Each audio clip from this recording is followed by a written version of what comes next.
जय हिंद साथियों, स्वागत है आप सभी का। तो आज हम लेकर आए हैं प्रश्नावली 3.1 का प्रश्न, जो बहुत ही इंपॉर्टेंट प्रश्न है और ये प्रश्न परीक्षा में अवश्य ही आएगा। 100% गारंटी की है। प्रश्नावली में 3 गो प्रश्न है और तीनों में से एक प्रश्न जरूर आएगा, इसलिए इस वीडियो को आप लोग शुरू से अंत तक जरूर देखिए। इसको बिल्कुल आसान भाषा में हम समझाने वाले हैं। क्वेश्चन लिखा है कि आफ्ताब अपनी पुत्री से कहता है कि 7 वर्ष पूर्व मैं तुमसे 7 गुनी आयु का था, अब से मैं 3 वर्ष बाद तुमसे केवल 3 गुनी आयु का रह जाऊंगा। इस स्थिति को बीजगणितीय एवं ग्राफीय रूपों में व्यक्त करना है।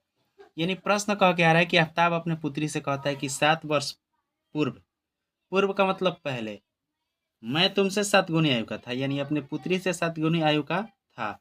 अब से 3 वर्ष बाद केवल 3 गुनी आयु का रह जाऊंगा। यानी अब से 3 वर्ष बाद, जो वर्तमान समय है, वर्तमान समय से 3 वर्ष बाद कितनी 3 गुनी आयु का रह जाएगा।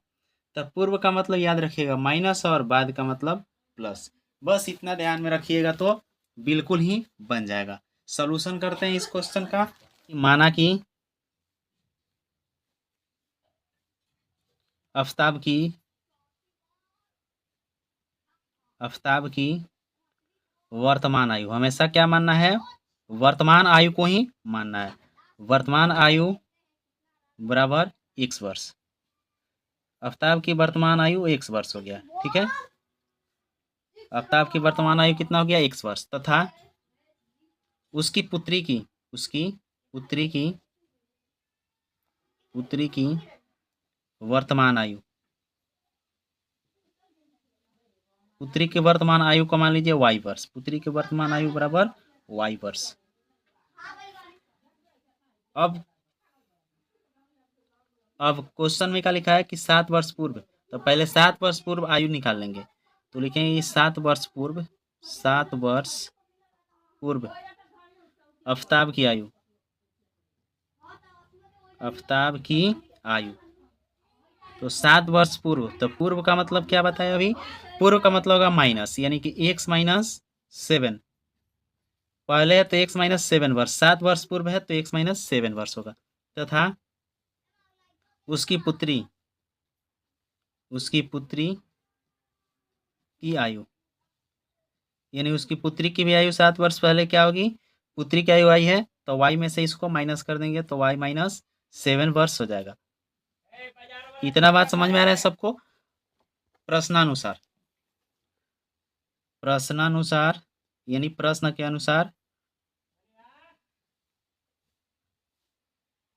प्रश्न के अनुसार क्या होगा कि प्रश्न कह क्या रहा है कि 7 वर्ष पूर्व में तुमसे 7 गुनी आयु का था, तो दोनों को आयु को क्या करेंगे, बराबर करेंगे। तो एक तरफ लिखेंगे x-7 बराबर, एक तरफ लिखेंगे y-7। जिसका आयु कम होगा उसमें गुणा करेंगे। तो आयु ये बताइए कि पिता का कम होगा कि पुत्री का कम होगा।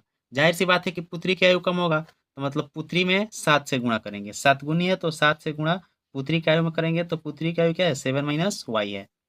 इससे एक समीकरण बना लेंगे, x-7 इक्वल टू 7y से गुणा कीजिएगा तो 7y - 7 × 7 = 49 हो जाएगा। एक्स वाई वाला एक तरफ, तो x-7y बराबर, ये 7 इधर आएगा तो प्लस में होगा, 49 प्लस में 7 होगा। तो x-7y बराबर कितना, 49 अब प्लस में 7 है, माइनस में 49 प्लस में 7 तो घटेगा तो माइनस में हो जाएगा 42। ये हो जाएगा समीकरण 1। पुनः पुनः प्रश्न में क्या लिखा है, पुनः प्रश्न को देख लिया जाए। लिखा है कि अब से 3 वर्ष बाद मैं केवल 3 गुनी आयु का रह जाऊंगा। तो 3 वर्ष बाद का है तो पहले 3 वर्ष बाद इसकी आयु को निकाल लेते हैं। पुनः 3 वर्ष बाद, 3 वर्ष बाद, 3 वर्ष बाद आफ्ताब की आयु, आफ्ताब की आयु, 3 वर्ष बाद आफ्ताब की आयु क्या होगा बताइए। बाद का मतलब बोले हैं प्लस, तो मतलब x+3 हो जाएगा, x+3 वर्ष हो जाएगा। तथा उसकी पुत्री का, उसकी पुत्री की आयु, तो 3 वर्ष बाद उसकी पुत्री की आयु क्या होगा, तो 3 वर्ष बाद हो जाएगा y+3, y+3 वर्ष होगा। प्रश्नानुसार, प्रश्न के अनुसार प्रश्न में क्या कहा है, प्रश्न कह रहा है कि अब से 3 वर्ष बाद मैं तुमसे केवल 3 गुनी आयु का रह जाऊंगा। तो 3 वर्ष बाद की बात किया है ना, तो दोनों की आयु को क्या करेंगे, बराबर करेंगे। तो 3 वर्ष बाद वाला उम्र हो गया, तो लिखेंगे कि x+3 बराबर y+3 कितना गुना हो जाएगी, 3 गुनी।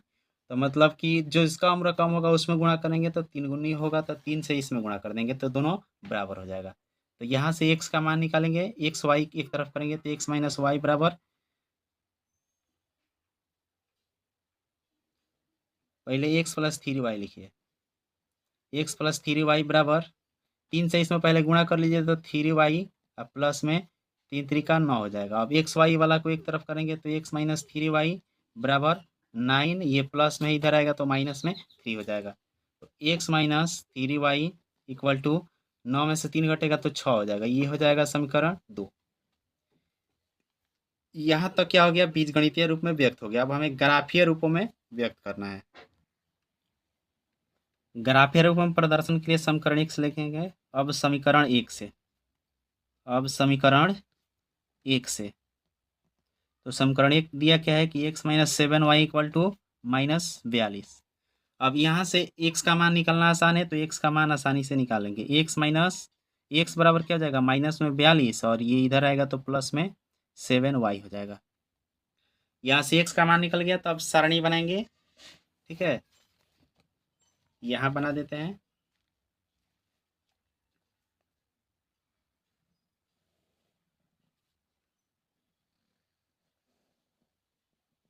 देखिए x बराबर कितना निकला है, -42 प्लस में 7y। अब यहाँ पे क्या करना है, y का ऐसा मान रखना है जिससे मान आसानी से निकल जाए और ग्राफ पर भी आसानी से उसको दर्शाया जा सके। तो अपने से सोच कर रखना है कि क्या रखेंगे तो ग्राफ बनाना आसान होगा। ठीक है, ग्राफ बनाना आसान होगा, क्या रखेंगे की। तो सबसे पहले हम यहाँ पे क्या है, 42 माइनस में 42 और प्लस में 7y है। तो अगर y की जगह पर 5 रखेंगे तो 7 बचे 35 और 42 में से 35 घटेगा तो 7 बचेगा। मतलब कि आसानी से हमारा ग्राफ बनेगा 5 रखने पर। तो लिखेंगे कि जब y बराबर 5 तब x बराबर क्या निकलेगा, -42 का -42 और प्लस में 7 का 7 और y के जगह पर भरना क्या है, 5 भरना है, तो गुणा में 5 कर देंगे। तो माइनस में 42 और प्लस में 7 बचे 35 हो जाएगा। तो 42 में से 35 घटाइएगा, यानी कि 35 में से 42 घटाइएगा तो माइनस में कितना बच जाएगा, 7 बचेगा, माइनस में बचेगा 7। अब y का मान फिर रखेंगे, जब y बराबर, अब 5 रखे तो 6 रखेंगे तो 6 सत्ते 42 हो जाएगा, 0 हो जाएगा। तो 6 रखेंगे तब x का मान कितना निकलेगा, माइनस में 42 और प्लस में 7, y की जगह पर रखना क्या है, 6 रखना है, तो 6 रखेंगे तो 6 सत्ते 42 में से 42 घटेगा तो 0। जब y बराबर, अब 7 रख दीजिए, तब x बराबर कितना निकलेगा, x बराबर निकलेगा माइनस में 42 और प्लस में y की जगह पर क्या भरेंगे, 7 भरेंगे, तो 7 गुणे 7 हो जाएगा, तो 7 सत्ते 49 हो जाएगा, तो -42 और प्लस में 49, तो 49 में से 42 को घटा लीजिएगा तो बचेगा क्या, 7 बचेगा। यानी कि सारणी 1 बन गया। तो सारणी को हम यहाँ पे बना देते हैं।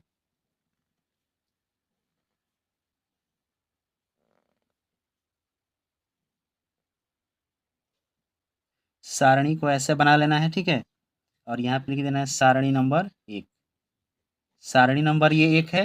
देखिए जब y का मान 5 रखा गया तो x का मान निकला है -7, तो इधर x रहता है, इधर y लिख रहा है रहता है, तो 5 रखा गया तो x निकला -7, y का मान 6 रखा गया तो x का मान निकला 0, तो यहाँ 0 लिखेंगे, 6 0। जब x का मान रखा गया 7 तो y का मान भी निकला है 7, तो 7 और 7 दोनों में रख देंगे, तो एक सारणी तैयार हो गया। पुनः समीकरण 2 से समीकरण 2 का भी सारणी तैयार कर लेंगे। पुनः समीकरण 2 से, तो समीकरण 2 हमारा क्या निकला है, समीकरण 2 निकला है कि x-3y बराबर 6। तो यहाँ पे x-3y बराबर 6 नोट कर देंगे। ठीक है, यहाँ से भी x का मान निकालना आसान है, तो x बराबर 6 प्लस में 3y हो जाएगा। अब यहाँ पे भी y का ऐसा मान रखना है कि छोटा से छोटा मान निकले x का। तो लिखेंगे जब y बराबर, पहले रख दीजिए 0, तब जब 0 रख दीजिएगा तब x बराबर क्या निकलेगा, 6 + 3 × 0, मतलब कि 3 0 0 तो 6 निकलेगा। x का मान कितना निकला? 6 निकला। जब y बराबर प्लस में रखिएगा तो ज़्यादा हो जाएगा, क्योंकि 6 3 9 हो जाएगा, तो माइनस में रख देते हैं। माइनस में 1 रख दीजिए, तब x बराबर क्या निकलेगा? 6 प्लस 3 गुणे -1 रखिएगा। तो -1 में 3 से गुणा कीजिएगा तो माइनस में 3 हो जाएगा, तो 6 में से 3 घटेगा तो 3 हो जाएगा। जब y बराबर माइनस में 2 रख दीजिए, तब x बराबर कितना निकलेगा? 6 प्लस 3 गुणे -2 होगा, तो 3 दूना 6 हो जाएगा, यानी 6 माइनस 6, 6 में से 6 घटेगा तो निकल गया 0। अब सारणी इसका भी लिख लेंगे, सारणी नंबर 2। सारणी नंबर 2 भी तैयार हो गया हमारा। तो यहाँ पे ऐसे सारणी बना लिया जाएगा, दूसरा का सारणी, और इसी सारणी को क्या करना है? ग्राफ पर प्रदर्शित करना होगा। तो ग्राफ पे प्रदर्शित कैसे करते हैं ये भी सिखा देते हैं आप लोगों को। एक्स और वाई, तो एक्स का मान देखिए, एक्स का वाई का मान पहले रखा गया 0, तो एक्स का मान निकला है 6, तो वाई में 0 और एक्स में 6 भरेंगे। वाई का मान -1 रखा गया है, तो एक्स का मान निकला है 3, तो 3 भरेंगे। वाई का मान -2 रखा गया, तो एक्स का मान निकला है 0, तो 0 भर देंगे। इस तरह से सारणी तैयार हो गया, इसमें कोई दिक्कत किसी को नहीं है। तो अब देखिए ग्राफ ऐसे ही रहता है, इस तरह से ग्राफ का जो पेज होगा ऐसे आएगा, एग्जाम में मिलेगा ग्राफ का पेज ऐसे, ठीक है। और इस पे ग्राफ को खींच लेना है। तो ग्राफ खींचने से पहले एक्स अक्ष वाई अक्ष को बनाने के लिए इस टेबल को देखा जाता है, जो सारणी बना है इसको देखते हैं कि सबसे बड़ा संख्या क्या है, तो इसमें 7 है, और इसमें सबसे बड़ा संख्या 6 है। यानी एक्स अक्ष वाई अक्ष पे कम से कम 7 वो पॉइंट होना चाहिए। 7 से कम रहेगा तो ग्राफ नहीं बन पाएगा। तो चलिए सबसे पहले हम एक्स अक्ष वाई अक्ष बना लेते हैं, उसके बाद ग्राफ को इस पे दर्शाते हैं। देखिए सारणी नंबर 1 जो है यहाँ पे हम लिखते हैं ताकि सुविधा हो जाए बनाने में, ठीक है। -7 और 5, यानी x पर -7 y पर 5 है। तो x पर -7 ले लीजिए, तो x पर -7 कहाँ पे है? यहाँ पे है। यहाँ पे x पर -7 और y पर कितना लेना है? 5 लेना, तो y पर 5 यहाँ पे। तो दोनों का कटान बिंदु कहाँ आएगा? यहाँ पे आएगा, यानी इधर 7 और इधर 5। तो यहाँ पे क्या करेंगे? एक पॉइंट बनाएंगे, और इस पॉइंट का नाम क्या देंगे? एक्स वाला मान को पहले लिखते हैं, तो एक्स का मान -7 है, तो -7 लिखेंगे पहले, और कमा वाई वाला बाद में है तो 5 लिखेंगे बाद में। दूसरा पॉइंट है 0,6, यानी एक्स पर 0 वाई पर 6, तो एक्स पर 0 यहाँ होगा और वाई पर 6 यहाँ पे होगा, यानी कि वाई अक्ष पर ये वाला पॉइंट होगा, तो इसका नाम देंगे 0,6, ठीक है। 0,6 होगा। उसके बाद है एक्स पर 7 और वाई पर भी 7 है, तो एक्स पर 7 आइएगा तो कहाँ पे है? यहाँ पे है। एक्स पर 7 और वाई पर 7 कहाँ है? यहाँ पे है। तो इस 7 और 7 का कटान बिंदु यहाँ पे होगा, तो इसका 7,7 नाम दे देंगे, ठीक है। इस तरह से 7,7 हो जाएगा।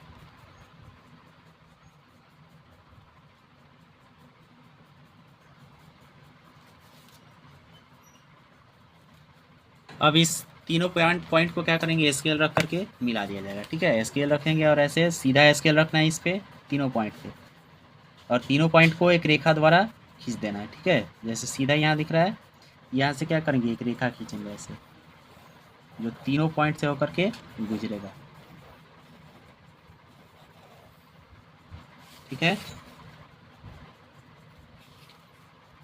और कौन सा समीकरण का ग्राफ है? तो समीकरण का नाम दे देंगे, समीकरण x - y, x - 7y = -42। तो यहाँ पे x - 7y = माइनस में 42 लिख देंगे। इतना काम कर देना है, तो ये हो गया सारणी 1 का, यानी समीकरण 1 का ये ग्राफ कंप्लीट हुआ। अब सारणी नंबर 2 का देखते हैं। सारणी नंबर 2, दूसरा सारणी जो है, दूसरा सारणी सामने दिख रहा है x 6 y 0, एक्स पर 6 और y पर 0। तो देखिए y पर 0 यहाँ होगा और x पर 6 जो होगा यहाँ पे होगा, x पर 6 यहाँ पे होगा। तो यहाँ पे क्या देंगे? 6,0 नाम लिखा जाएगा, ठीक है। इतना बात समझ में आ रहा है। उसके बाद दूसरा पॉइंट क्या है? x पर 3 और y पे -1, तो x पर 3 भरेंगे, x पर 3 और y पर -1 यहाँ पे पॉइंट होगा, तो 3,-1 लिखा जाएगा। उसके बाद अगला पॉइंट होगा 0,2, 0,2, एक्स पर 0 और y पर -2, यानी कि -2 है, -2 यहाँ पे होगा, ठीक है। 0,-2, तो 0, -2 रखेंगे और फिर इस तीनों पॉइंट को क्या करेंगे, स्केल के द्वारा मिला देंगे। अब इस तीनों पॉइंट को हम यहाँ मिला देते हैं।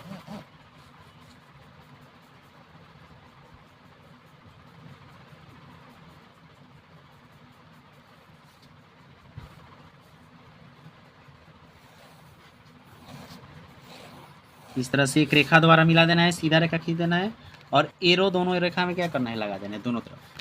अब इसका क्या करेंगे, नाम दे देंगे कि दूसरा समीकरण क्या है, x - 3y = 6, x - 3y = 6 का।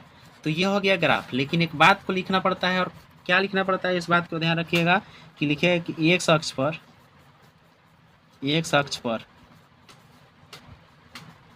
1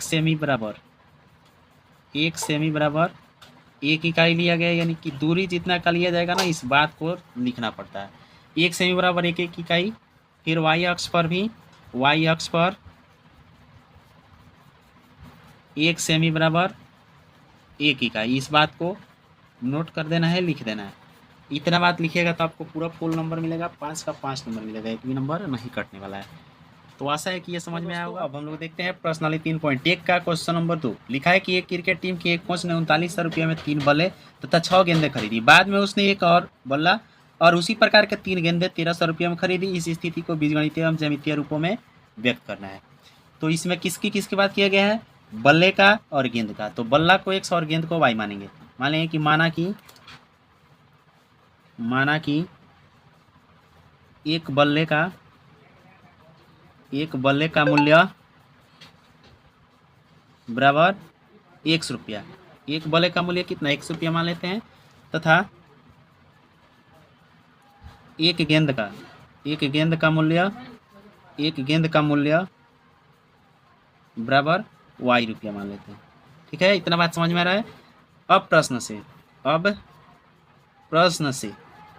प्रश्न क्या कह रहा है कि 3900 रुपये में 3 बल्ले तथा 6 गेंद, यानी कि 3 बल्ले तथा 6 गेंद का मूल्य, 3 बल्ले तथा 6 गेंद का मूल्य बराबर कितना, 3900 रुपया है। 3900 रुपया है। अब करेंगे क्या कि एगो बल्ला को x माने ही, एगो गेंद को y माने हैं। तो बल्ला का को है 3 गो है तो 3x, और गेंद का को है 6 गो तो 6y हो जाएगा, बराबर में 3900 रुपया। ठीक है, इसमें से 3 कॉमन हो जाएगा तो 3 को कॉमन कर लीजिए, तो x + 2y बचेगा, बराबर में 3900 होगा। 3 से 3900 को काटिएगा, 13 बार में कट जाएगा, यानी 1300 हो जाएगा। तो समीकरण हमारा बन किया गया x + 2y बराबर 1300। इसको मानेंगे समीकरण 1। पुनः प्रश्न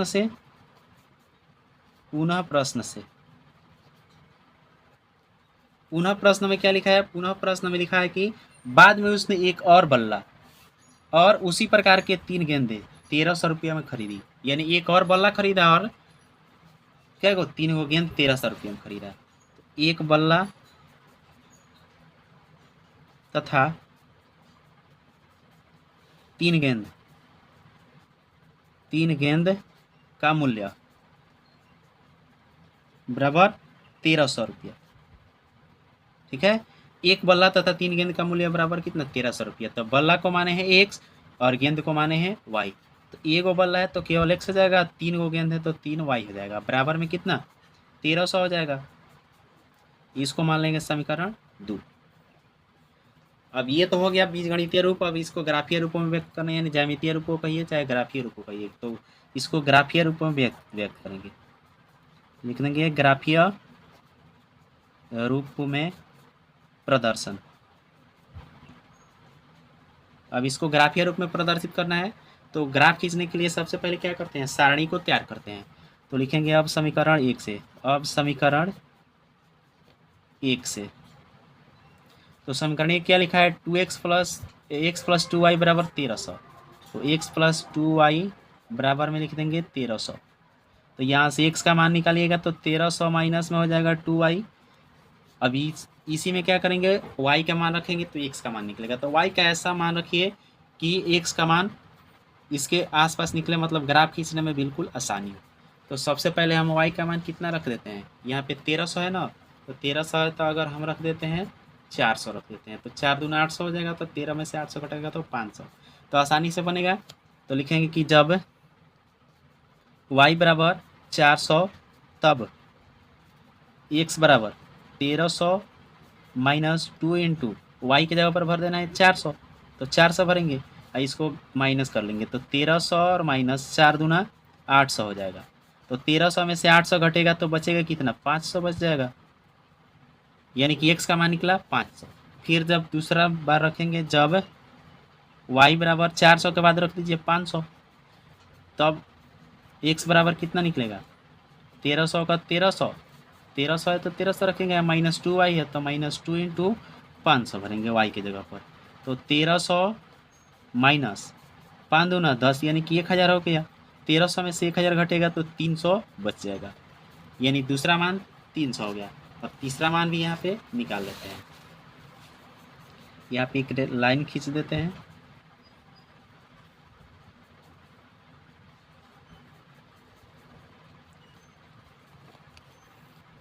जब y बराबर, अब कितना रख लीजिए, देखिए 2y है तो 500 रखें तो अब 600 रख देते हैं। y बराबर 600 तब x बराबर कितना, x बराबर हो जाएगा यहाँ पे 1300 माइनस 2y है, 1300 माइनस 2y है, तो 1300 माइनस 2 और y की जगह पर 600 भरेंगे। तो 1300 माइनस में 2 इंटू वाई की जगह पर भर देंगे 600, तो 6 दूना 1200 हो जाएगा, यानी कि 1300 माइनस 1200। तो 1300 में से 1200 घटेगा तो बच जाएगा कितना, 100 बच जाएगा। तो ये हो गया सारणी नंबर 1। तो सारणी 1 यहाँ पे लिखेंगे और इसका सारणी को बना देंगे, यानी कि पहला टेबल हमारा तैयार हो गया। इसमें x होगा और इसमें होगा y। तो x का मान कितना, सबसे पहले देखिए यहाँ पे y का मान 400 भरे हैं तो x का मान 500 निकला है, y का मान 500 भरे हैं तो x का मान 300 निकला है, तो इसी को यहाँ पे भर देंगे। y का मान भरे हैं 400 तो x का मान कितना निकला है, 500 निकला है। अब y का मान भर दे हैं 500 तो x का मान निकला है,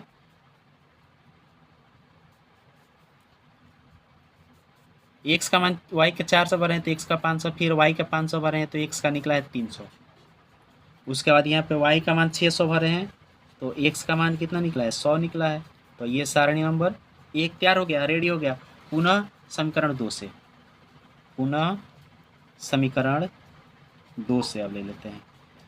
तो समीकरण 2 क्या लिखा है, समीकरण 2 लिखा है कि x माइनस 3y बराबर 1300। तो इसको यहाँ लिख लीजिए, x प्लस 3y बराबर 1300, x प्लस 3y बराबर 1300 लिखा हुआ है। तो यहाँ से x का वैल्यू निकालेंगे तो 1300 माइनस 3y हो जाएगा।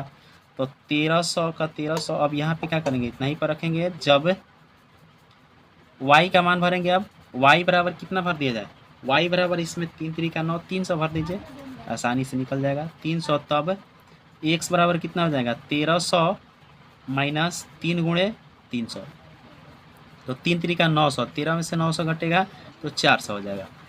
जब y बराबर 400 भर दीजिए, तब x बराबर कितना होगा, 1300 माइनस 3 गुणे 400, 3 गुणे 400 हो जाएगा। तो 4 3 1200 होगा, तो 13 में से 1200 घटेगा तो 100 बच जाएगा। जब y बराबर, अब y बराबर कितना भर दिया जाए, 400 के बाद 500 भर दीजिए, तब x बराबर कितना निकलेगा, x बराबर निकल जाएगा 1300 माइनस 3 गुणे 500, तो 1300 माइनस 5 या 1500, तो 1300 में से 1500 घटेगा तो माइनस में क्या कितना बच जाएगा, 200 माइनस में बच जाएगा, यानी यहाँ पे मान निकल गया माइनस में। ठीक है, तो इसका भी सारणी क्या करते हैं, यहाँ पे ही बना लेते हैं, इतना ही में बना देते हैं। ठीक है,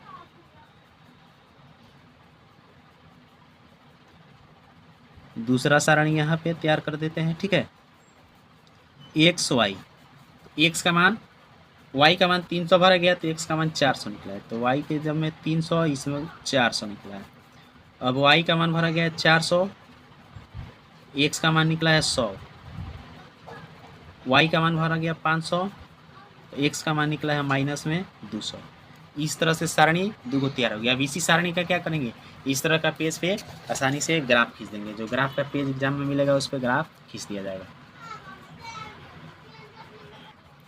इस प्रकार से आप लोग पेंसिल से बना लीजिएगा एक्स अक्ष और वाई अक्ष। ठीक है, सारणी के अनुसार क्या करना है, इस पे अंतराल को ले लेना है। तो यहाँ पे रहता है 0, 100, 200, 300, 400, 500 करके इस तरह से अंतराल क्या ले लिए। और ये हो गया एक्स अक्ष, इधर एक्स डैश होता है, ये हो गया वाई अक्ष और इधर हो जाएगा वाई डैश।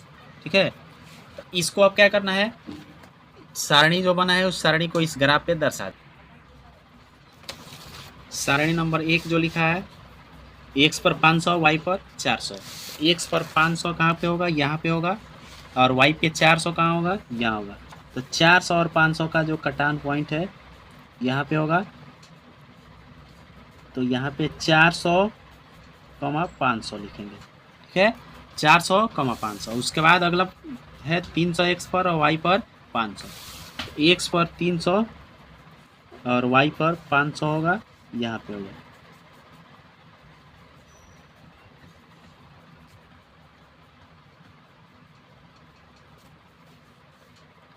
एक्स पर 300, वाई पर 500 हो गया। ठीक है, अगला पॉइंट है एक्स पर 100 और वाई पर 600। एक्स पर 100 और वाई पर 600। एक्स पर 100 और वाई पर 600 यहाँ पे होगा।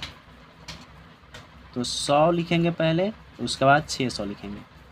अब इसको स्केल रखेंगे और इसको सीधा पॉइंट को मिला दिया जाएगा। स्केल के माध्यम से इस पॉइंट को सीधा क्या करेंगे, मिलाएंगे। तो ऐसे स्केल रख लेना है तीनों पॉइंट के बीचों बीच, और तीनों पॉइंट के बीचों बीच रखने के बाद एक सीधा रेखा को खींच देना है। पॉइंट सेम हम मिल रहा है तो क्या करेंगे, एक रेखा को खींचा जाएगा।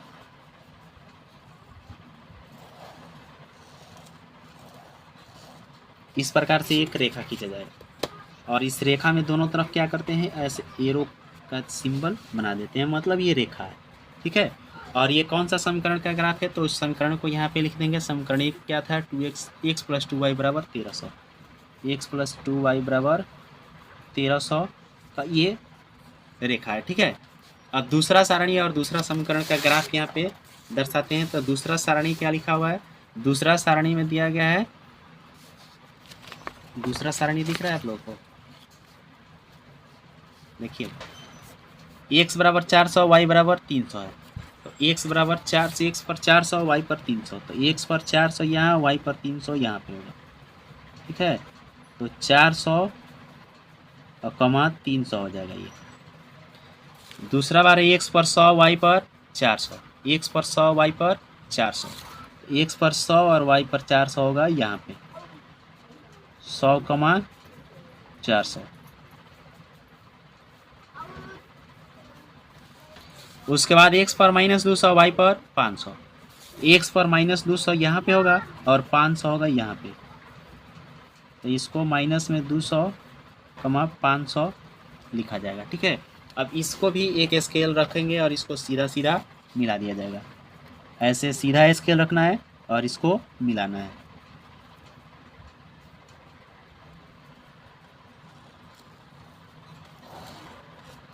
ये भी एक रेखा तैयार हो गया। इस तरह से इसका ग्राफ होगा और इस समीकरण जो x + 3y बराबर 1300, x + 3y बराबर में 1300 का ये ग्राफ है। और बताए हैं कि लिखना क्या है कि x अक्ष पर 1 सेमी बराबर, 1 सेमी बराबर कितना दूरी लिया गया है, देखिए 100 का लिया गया है तो 100 इकाई लिखेंगे। 1 सेमी बराबर 100 इकाई लिखा जाएगा। ठीक है, y अक्ष पर 1 सेमी बराबर, इस पर भी लिखेंगे 100 इकाई, यानी दोनों पे लिखा जाएगा 100 इकाई रहेगा। ठीक है, इस तरह से कीजिएगा तो पूरा फुल नंबर मिलने वाला है। हम लोग देखते हैं प्रश्नावली 3.1 का क्वेश्चन नंबर 3। लिखा है कि 2 केजी सेब और 1 केजी अंगूर का मूल्य किसी दिन 160 रुपया था। 1 महीने बाद 4 केजी सेब और 2 केजी अंगूर का मूल्य 300 रुपया हो जाता है। इस स्थिति को बीजगणितीय एवं ज्यामितीय रूपों में व्यक्त कर देना है। तो सबसे पहले मान लेंगे सेब दिया है पहले, अंगूर दिया है बाद में। तो सेब को मानेंगे x, माना कि 1 केजी सेब का मूल्य 1 केजी सेब का मूल्य बराबर 100 रुपया मान लेते हैं, तथा 1 केजी अंगूर का मूल्य इसको मान लेते हैं y रुपया। अब प्रश्न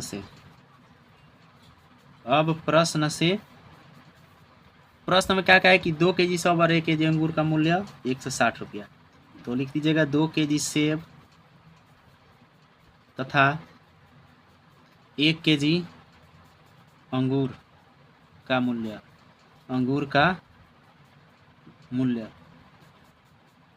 बराबर 160 रुपया। ये प्रश्न में लिखा हुआ है, ठीक है।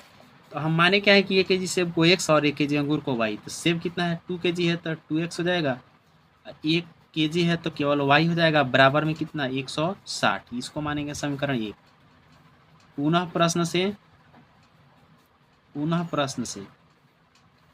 पुनः प्रश्न में क्या लिखा है कि लिखा है कि उसके बाद कि 1 महीने बाद 4 केजी सेब और 2 केजी अंगूर का मूल्य 300 रुपया हो जाता है।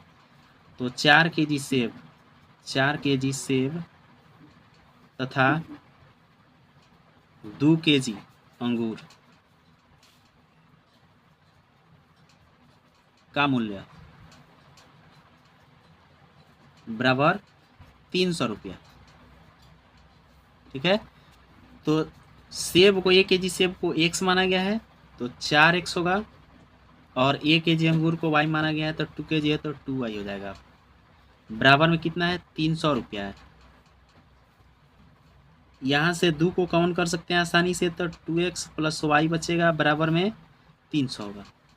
तो 2 से 300 को काट देंगे तो 150 बार में कट जाएगा, तो 2x प्लस y बराबर 150 हो गया। 2x प्लस y बराबर 150, इसको मान लेंगे समीकरण 2। अब इसको ग्राफीय रूप में प्रदर्शित करना है, तो लिखेंगे ग्राफीय रूप में प्रदर्शन। तो ग्राफीय रूप में प्रदर्शन करने के लिए सबसे पहले 2 सारणी बनाना पड़ता है, समीकरण 1 और समीकरण 2 का। तो अब समीकरण 1 से तो समीकरण 1 क्या लिखा है कि 2x plus y equal to 160, 2x plus y equal to 160 लिखा है। तो यहाँ से y का मान निकालना आसान है, जिसका मान निकालना आसान होता है उसका मान निकालते हैं। तो y का मान निकालेंगे तो ये 2x आएगा तो माइनस में हो जाएगा 2x। अब यहाँ x का मान रखेंगे तो y का मान अपने आप निकलेगा। देखिए लिखेंगे जब x बराबर 160 है तो क्या रखें कि इसके आसपास निकले। तो अगर मान लीजिए कि x का मान 40 रखेंगे तो 40 दूना 80, यानी कि x का मान सबसे पहले हम रख देते हैं 40। तब y का मान निकल जाएगा 160 माइनस 2 इंटू एक्स के जगह पर भरना है 40, तो 40 दूना 80, 160 माइनस 80, तो 160 में से 80 को घटाइएगा तो कितना बचेगा, 80 बचेगा। जब x बराबर 40 के बाद 50 भर दीजिए, तब y बराबर 160 माइनस 2 इंटू एक्स के जगह पर भरेंगे कितना, 50 भरेंगे, 50 दूना 100, 160 में से 100 घटेगा तो 60 बच जाएगा, ठीक है। उसके बाद आगे बढ़ते हैं यहाँ से।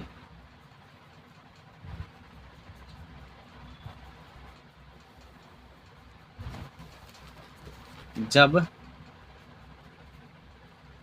x बराबर, अब कितना रख देते हैं, यहाँ पे रखे थे 50 तो उसके बाद रख देते हैं 60। तब y बराबर कितना, y बराबर 160 माइनस 2 इंटू एक्स है, तो 160 माइनस 2 इंटू एक्स के जगह पर 60 भरेंगे, तो 160 माइनस 60 दूना 120 हो जाएगा। तो 160 में से 120 घटेगा, तो 160 में से 120 घटेगा तो कितना बच जाएगा, 40 हो जाएगा यहाँ पे। अब सारणी एक तैयार हो गया, तो सारणी यहाँ पे बना देंगे।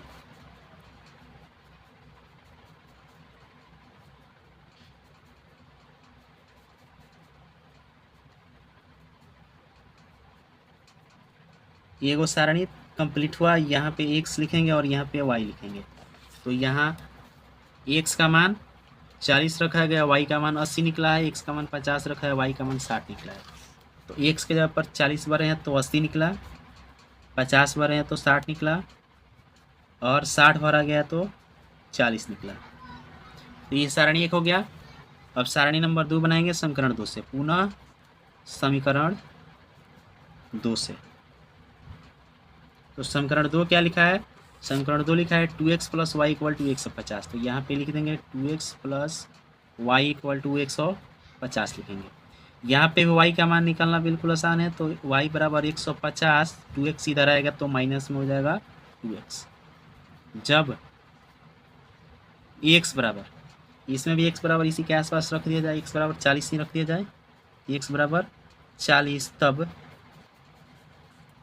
y बराबर कितना होगा 150 माइनस 2 इंटू एक्स के बराबर 40 भरेंगे तो 40 दूना 80, 150 माइनस 80, तो 40 और 150 में से 80 घटेगा तो बच जाएगा कितना 70। जब x बराबर 50 भर दीजिए, तब y बराबर कितना निकलेगा 150 माइनस 2 इंटू एक्स के ऊपर भरना है 50, तो 50 भर देंगे तो 50 दूना 100, 150 में से 100 घटेगा तो बच जाएगा 50। जब y बराबर x बराबर, जब x बराबर 50 के बाद 60 रख दीजिए, तब y बराबर कितना निकलेगा 150 माइनस 2 इंटू एक्स के जगह पर भरना कितना है 60 भरना है, तो 60 दूना 120 होता है, तो 150 माइनस 120, तो 150 में से 120 घटेगा तो बच जाएगा ओनली 30। इसका सारणी यहाँ पे लिख देते हैं, सारणी नंबर 2। दूसरा सारणी भी मेरा तैयार हो गया। अब इसी का ग्राफ क्या करना है, प्रदर्शित कर देना है, ग्राफ पे इसको दर्शा देना है। तो सारणी में मान भर लेते हैं, जो जो मान निकला हुआ है, यहाँ पे x और यहाँ पे y। x का मान रखा गया 40, तो y का मान निकला है 70, तो इसमें भरेंगे 40 और इसमें भरेंगे 70। x का मान 50 रखा गया तो y का मान भी 50 निकला है, तो 50 50, x का मान 60 रखा गया तो y का मान 30 निकला है, तो 60 30 हो जाएगा। अब इसी को क्या करना है, ग्राफ पे प्रदर्शित कर देना है। इस तरह से x अक्ष और y अक्ष अपने हिसाब से बना लेना है, ठीक है। बनाने के बाद जो भी ग्राफ का पॉइंट है उसको इस पे दर्शा देना है। जो सारणी हमारा बना है, इस सारणी को क्या करना है, इसी पे दर्शाना है, हमारा ग्राफ तैयार हो जाएगा। सारणी 1 में दिया है x 40 y 80। सबसे पहले x पर 40 और y पर 80 लेंगे, तो x पर 40 और y पर 80 यहाँ पे होगा, तो 40 80 का पॉइंट यहाँ पे दीजिए और यहाँ पे 40 कमा 80 लिख दीजिए। दूसरा x पर 50 y पर 60, x पर 50 यहाँ पे, y पर 60 यहाँ पे होगा, 50 कमा 60 लिखेंगे। तीसरा पॉइंट है x पर 60 y पर 40, तो x पर 60 यहाँ पे, y पर 40 यहाँ पे होगा, तो 60 कमा 40 यहाँ पे करेंगे। और इसको क्या करेंगे, 3 गो पॉइंट हो गया और तीनों पॉइंट को स्केल के माध्यम से स्केल रख करके सीधा मिला दिया जाएगा। तीनों पॉइंट को ऐसे सीधा रखना है जैसे हम रख रहे हैं, और इस तरह से क्या करेंगे, एक रेखा खींच दिया जाएगा।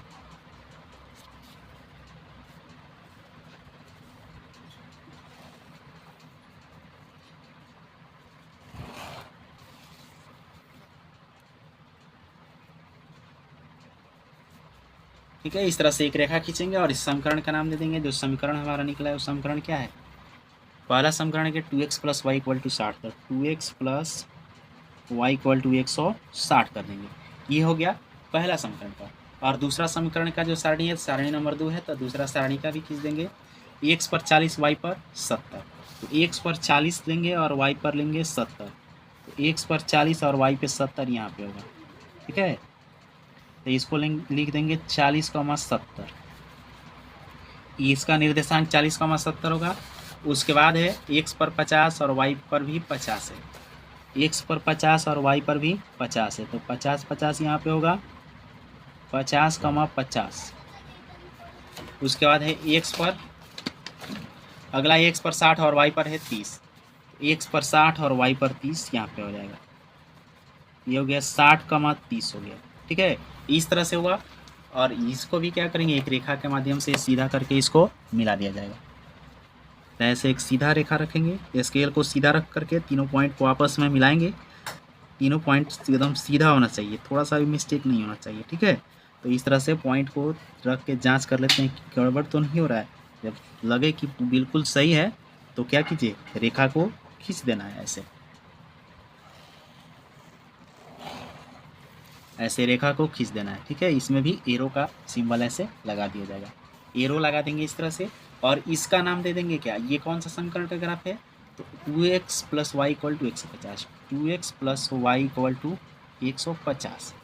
अब ये भी एक तरीका बता देते हैं जांच करने का कि जो समीकरण बना है, जो ग्राफ बना है, बिल्कुल सही है या गलत है। कैसे जांच कर सकते हैं, तो जो समीकरण है ना 2x plus y equal to 150 और 2x plus y equal to 160, तो इसमें ये वाला दोनों बराबर है और ये वाला दोनों बराबर है।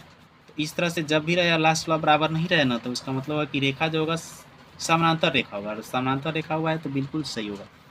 इसमें x और इसमें x बराबर हो और y बराबर नहीं रहता है ना, तब क्या करेगा, रेखा एक दूसरे को काटेगा।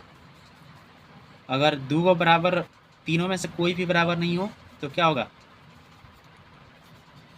तीनों में से कोई भी बराबर नहीं हो तो एक दूसरे को काटेगा, ठीक है। इस पर भी एक दूसरे को काटेगा, और तीनों जब बराबर हो जाता है तो एक ही रेखा पर उसका ग्राफ बनेगा। तो इसको ध्यान में रखिएगा, यानी कि ये वाला दो बराबर हो रहा है ना, x वाला y वाला, और ये वाला बराबर नहीं हो रहा है, इसका मतलब रेखा समानांतर होना चाहिए। तो समानांतर हुआ है, इसका मतलब बिल्कुल सही है।